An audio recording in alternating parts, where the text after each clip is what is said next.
If you think this story is about Venezuela, you are already looking in the wrong direction.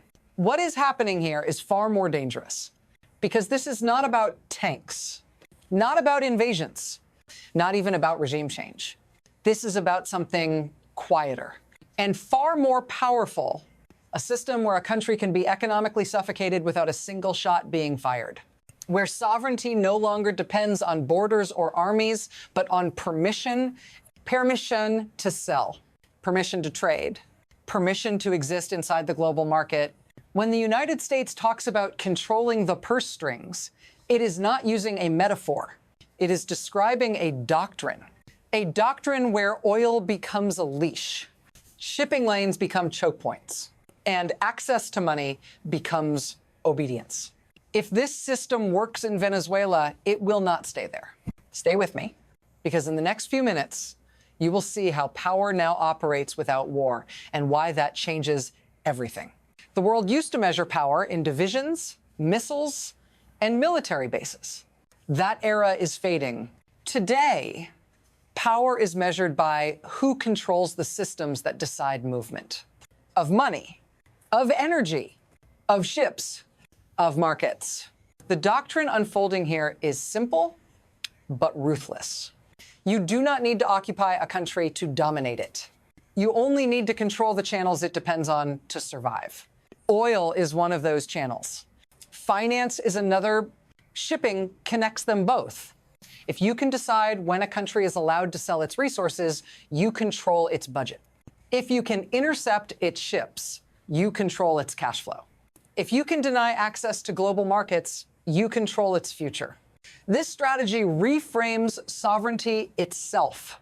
It turns independence into a conditional status. Alignment grants access. Disobedience triggers suffocation. This is not an abstract theory. It is already being enforced in real time. This doctrine did not appear by accident. It was built from failure. For decades, the United States tried to impose outcomes through force, troops on the ground, occupations, regime collapse. And the result was predictable: chaos, insurgency, endless wars that consumed legitimacy, money, and lives. Out of that failure came a hard lesson. Military victory does not guarantee political control. So the center of gravity shifted. Instead of dismantling states, the system learned to capture them economically. Instead of invading capitals, it targeted cash flows. Instead of toppling governments, it constrained their choices. Energy became the pressure point. Finance became the weapon. Global trade became the battlefield. This approach promised something traditional war could not: maximum leverage, minimum American risk. No body bags, no declarations of war, no rebuilding cities reduced to rubble, just pressure. Relentless structural pressure. The first real shock did not come from a speech. It came from the ocean. A ship moved quietly through international waters, carrying oil tied to Venezuela. On paper, it was something else. A different flag, a different identity. But the system was watching. The vessel had a history, years of moving millions of barrels, supplying China, supplying Iran, feeding economies the United States defines as adversaries. This time, deception failed. The interception was deliberate, calculated, and irreversible. When warnings came, when Russian voices objected, when they demanded the pursuit stop, the answer was simple. The ship was taken anyway. No negotiations, no compromise, no retreat. That moment mattered far beyond a single tanker, because it proved something essential. Sanctions were no longer symbolic. They were physical, enforced, backed by force. The purse strings were no longer a concept. They had hands. And once that line was crossed, there was no way to pretend this was still theoretical. What you are seeing is not punishment. It is conditioning. This system does not aim to destroy a state. It aims to train it. Every intercepted ship rewrites incentives. Every blocked payment narrows options. Every denied transaction reshapes behavior. Oil is the lever because it is existential. Without oil revenue, budgets collapse. Salaries stop. Loyalty erodes. And the brilliance of the mechanism is its deniability. There is no invasion to protest, no battlefield to film, no single moment that triggers outrage, just a slow tightening. The message is binary. You can sell if your sales align with American interests, or you cannot sell at all. That choice forces governments into a corner where sovereignty becomes negotiable. Not formally surrendered, practically exchanged. This is how control operates without occupation. By turning survival into compliance, and once a state accepts this logic, resistance becomes irrational because defiance no longer brings confrontation. It brings silence, empty accounts, idle ports. The second escalation was quieter and more dangerous because this time the pressure did not stop with Venezuela. The logic expanded outward. If oil was the lever, then buyers became the targets. Countries trading with sanctioned states were no longer neutral. They were participants. That is where secondary sanctions enter the system. The message was unmistakable. It was no longer enough to block one country's exports. Anyone who kept the flow alive would pay a price. This transformed global trade into a compliance test. Markets were no longer open by default. They were conditional. For major economies, this created an impossible calculation. Cheap energy versus access to the US financial system. Short-term gain versus systemic exclusion. And once that threat became credible, the system accelerated on its own. Banks hesitated. Insurers withdrew. Shipping routes thinned. No order was required. Fear did the work. This is how economic warfare scales, not by force alone, but by anticipation, by making participation too risky to justify. Now, I want you to shift your focus because systems like this do not hurt abstractions. They hurt people. When oil revenue disappears, it is not statistics that collapse first. It is paychecks, hospitals, electricity, food supply chains. Budgets shrink long before governments fall, and the pressure does not land on decision makers alone. It spreads outward.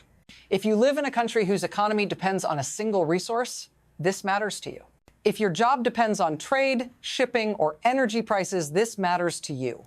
If your savings rise or fall with inflation driven by energy shocks, this matters to you. Because this doctrine does not ask who deserves the pain. It only asks whether the pressure works. And when markets tighten, ordinary people absorb the delay, the scarcity, the uncertainty. This is the hidden cost of bloodless warfare. No explosions, no headlines of invasion, just slow erosion. If you want to understand the world you are living in, stay with me. Once this system moves beyond a single country, it begins to reshape the world. Energy flows shift. Shipping routes reroute. Alliances are tested under pressure. When oil is blocked in one place, prices respond everywhere. When buyers hesitate, supply chains fracture. What begins as a regional enforcement action becomes a global signal. This is why Venezuela is not isolated. Its oil touches China. Its shipments reach Iran. Its disruption ripples into Europe and beyond. And when secondary sanctions enter the picture, neutrality disappears. Countries are forced to choose between markets, between access and autonomy, between alignment and exclusion. This is how economic pressure redraws geopolitical maps without treaties, without summits, without declarations. The Western Hemisphere becomes a gated space. The Arctic becomes strategic ground. Resources become leverage points in a wider contest. The message is consistent across regions. Access is conditional. Influence is enforced, and once that logic spreads, no economy remains insulated. From here, the system opens into three possible futures. The first is compliance. Under sustained pressure, Alignment replaces resistance. Oil flows resume under supervision. Markets reopen conditionally. Stability returns, but sovereignty is thinner than before. The state survives, but only within rules it no longer writes. The second future is fragmentation. Pressure holds, but adaptation follows. Shadow networks expand. Flags change. Routes de tour. Sanctions enforcement becomes a permanent contest between evasion and interdiction. The system hardens, but never fully closes. The third future is escalation. Red lines multiply. Seizures invite retaliation. Economic coercion spills into military posturing. Not by design, but by accumulation. Each enforcement action raises the cost of backing down. None of these futures are clean. None are free. What matters is not which path is chosen, but what has already changed. War no longer begins with soldiers. It begins with permissions revoked, with access denied, with markets closed. The battlefield is now systemic. What you have seen is not a policy dispute. It is a transformation of power. War has not disappeared. It has changed its form. Control no longer requires occupation. Dominance no longer requires invasion. Victory no longer requires soldiers. It requires systems. When access to oil, finance, shipping, and markets becomes conditional, sovereignty becomes fragile. Not erased, managed. This is the world being built in real time. Quietly, deliberately, without headlines declaring war. And once you understand this, you cannot unsee it. Because this logic will not stop at Venezuela. It will not stop at energy. It will move wherever leverage exists. The most dangerous part is not the pressure itself. It is how normal it becomes. If this analysis helped you see the system more clearly, stay with this channel, because the next conversations will go deeper into where this model spreads next and who will feel it first. Awareness is not passive. It is preparation. And in a world ruled by invisible choke points, seeing the system early is the only advantage left.